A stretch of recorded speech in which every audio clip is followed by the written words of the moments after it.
Will this general be a bolt of thunder in the game? Find out what's going on as I hereby invite everyone to join me on my adventures through Marvel Snap. Hey everybody, it's Thunderbolt. So it's time for a new Spotlight Cache, and this time around we are talking about Thaddeus Thunderbolt Ross. Thaddeus Ross is a warhawk born to a prominent military family with a proud tradition of military service. He joined the Air Force as soon as he could and rapidly rose up in the ranks, already getting to captain before he went to fight overseas. This is where he earned his nickname, as he struck like a thunderbolt in combat, and that made his reputation grow. And this eventually led to him being picked to be in charge of the startup of the Gamma Bomb project that turned Bruce Banner into the Hulk. Thaddeus Ross attempted to achieve the goal of advancing the military, and when the Gamma Bomb project created a monster, he pursued this creature with a growing obsession, putting many soldiers and civilian lives on the line along the way. And when he learned that Banner and the Hulk were one and the same, he hunted down Banner as well, because deep down he had a villainous motivation of hoping to harness the abilities to create a similar bioweapon for use by the U.S. government. Thaddeus Ross spent years chasing the monster, becoming obsessed enough to commit treason by allying himself with supervillains. This got him dismissed from the military, and because he did not have their backing anymore, he was forced to transform himself into the Red Hulk to better combat his nemesis. Though this did lead him to become more sympathetic and eventually become a superhero, serving time as a member of the Avengers and then forming his own team known as the Thunderbolts. Thaddeus Ross is a bit of a gruff, tough exterior. He is shown to be very sarcastic. He is single-minded to the point that he fails to learn from his own bad choices and has proven to be dishonorable, hypocritical, arrogant, and egotistical. He is a vengeful individual to the point of being unreasonable.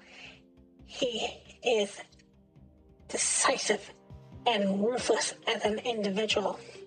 Despite all this, he feels that he is a good man, here to protect the United States against potential threats by any means necessary.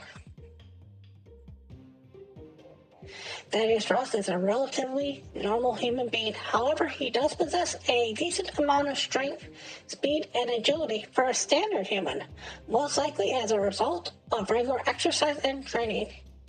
He is also incredibly military skilled from his years in the military and can call in a few favors still from the U.S. government. He is a master technician and strategist, and is also very skilled at flying military and commercial planes. He is adept at multiple forms of guns and melee weapons.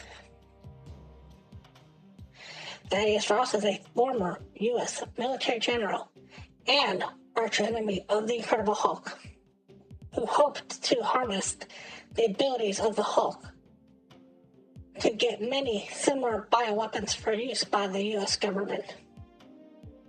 This is represented in Marvel Snap as if he is out on the field and notice that there's something off about your enemy's energy, he will use that to get a bioweapon for your own side.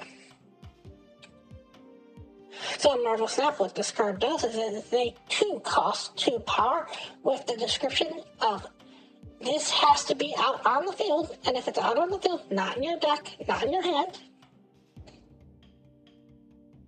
and your opponent skips an energy on their turn, doesn't matter how much energy, could be 1, could be 100, doesn't matter how much, he will look through your deck for a card that costs at least 10, can be 11, can be 12, can be 15, doesn't matter, but at least 10, and he'll draw that card and put it into your hand, not onto the battlefield, but into your hand. So, all in all, when I was going through this card, I had to give this card a 1-star card.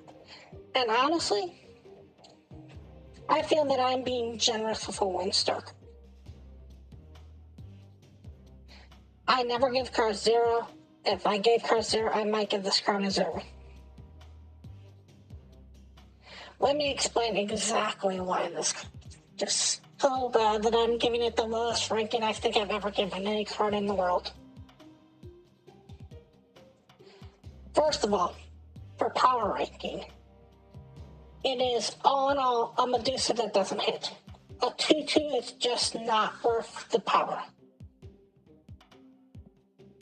If you ever get Medusa and you can't play down middle, that's pretty much the Ross right there. Second of all, you basically have to get this card by turn 2. If you are not getting this card by turn 2 and playing this card on 2, if something stops you from playing it on 2, if you can't draw it by 2, you are already in big trouble to get anything. And partially that's because it kind of works like an activate would. Because of the fact that you have to have it down and your opponent has to miss an energy drop, the soonest that you are ever getting a card off of this is turn 3.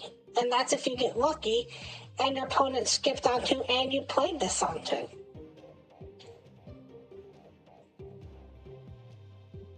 All in all, the card that you're supposed to use this for is the Red Hawk. That's supposed to be the quote-unquote synergy with this. And why it has kind of that text of if your opponent skips energy. Now, if it had the rest of Red Hulk's text of if in hand or in play, this would be a pretty good to ridiculously strong card. Because you have to have it down. If you get this card as your 6th card, it does you no good. If you get this card as your 5th card, it's really not helping you out a lot. Most people skip turns on 1 and 2. By turn 3, the likelihood that you're skipping energy is small to none. Now, the other problem that I have with it is it kind of reminds me of Adam Warlock, both the past Adam Warlock and the current Adam Warlock.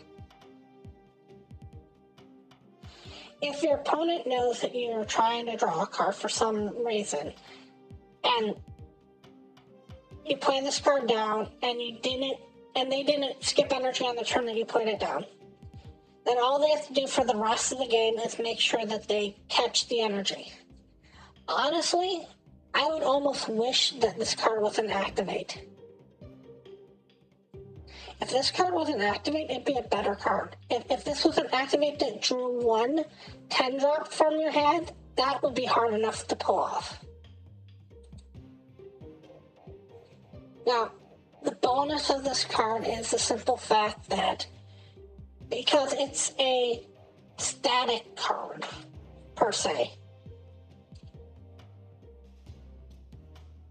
it can't be affected by Cosmo, it can't be affected by Enchantress, it can't be affected by Rogue. The only thing that can shut it down is Red Guardian.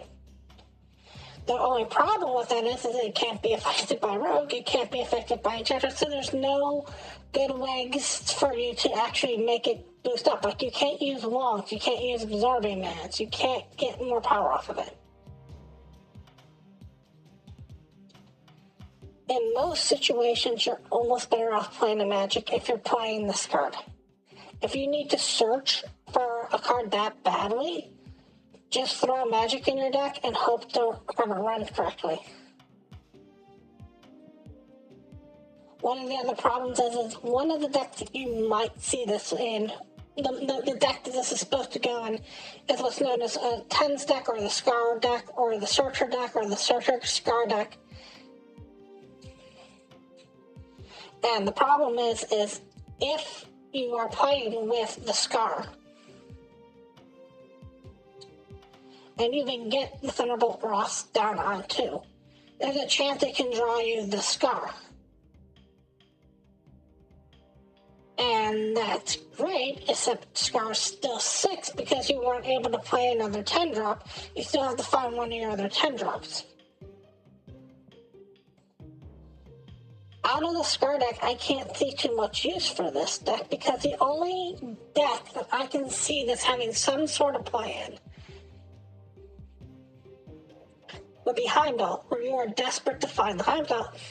And if you don't find the Heimdall, your move can be pretty stuck. The only other card that really comes close to maybe seeing some play with this would sadly, ironically, be the Hulk, and not just the Hulk, the High Evolutionary Hulk. And, of course, the Red Hulk. But that's a small list of things that it works with. Another problem that I see with this card in general is cards like Eliath. Not because Eliath is a good card against this or a bad card against this, but mostly because Eliath used to be a 10. Any card in Marvel Snap has the ability to go up in cost, down in cost. And anytime that something drops from 10 to 9, this card becomes a little weaker. That does give this card a little hope, however. If anything that goes up to 10, all of a sudden you start thinking, maybe I can start playing the card in here. Another kind of issue that I can see with this card, although it's like the kind of best problem to have with this card, is if you do get it to start triggering, there is a chance where you'll actually skip your real draw because of how draws happen. You're getting such big things. All in all, this is not a great card.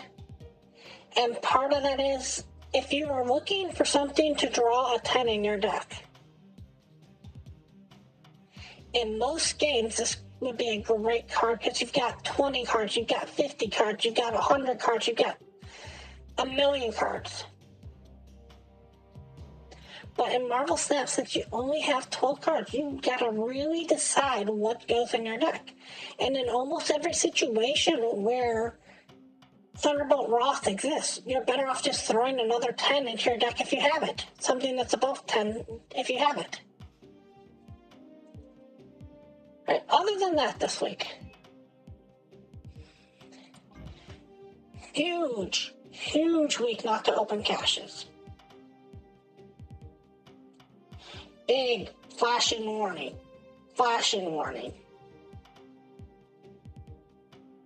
Due to some weird circumstance that Marvel Snap Second Dinner can't really explain too well, to me at least, they could not take Nebula out of the Spotlight Cache for this week. Nebula is going to be one of the cards that gets dropped to Series 3 when the Series 3 drops happens. That makes this card this week very dangerous to roll on.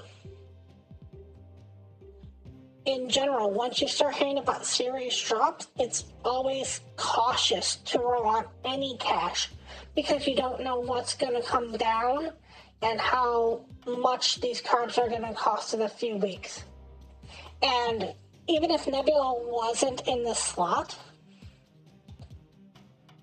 there is a chance that Nebula could be in the mystery slot if you don't own her already. The only card else this week that is up for grabs is Blink. Blink is a fine enough card, I should say. She has one deck. The one deck that she's in hasn't seen play in forever. I'm not sure there's a good way to buff her in the future. And that one deck is just basically the deck where you play Electro on 3, you play Blink on 4, and then you play a 6 on 5, a 6 on 6, and you just go from there. It's a very odd deck. So be 100% aware that right now, this is not the week to roll on. Even if you're missing Blink, I would not roll on this week. I would spend my tokens on Blink more than I would roll on this week. If you gave me 6,000 tokens, I wouldn't want Thunderbolt Ross. At least in this current iteration. Now, because of how secondary works, there might be a good high chance that this card will get buffed somewhere in the future, but I cannot talk about cards in the future. I can only talk about them where they exist as of today. So, I highly recommend that anybody do not roll on this week. I still have a roll because this is how I make content, but please, for once, do not do what I do. Alright, let's see what's in the box. We got Ironwood, which turns into tokens because I've already done Ironwood. I'll try to think of something interesting for this Friday. If you want to watch me live, come catch me live this Friday. I want to thank you all so much for watching. And as always, remember, play for fun.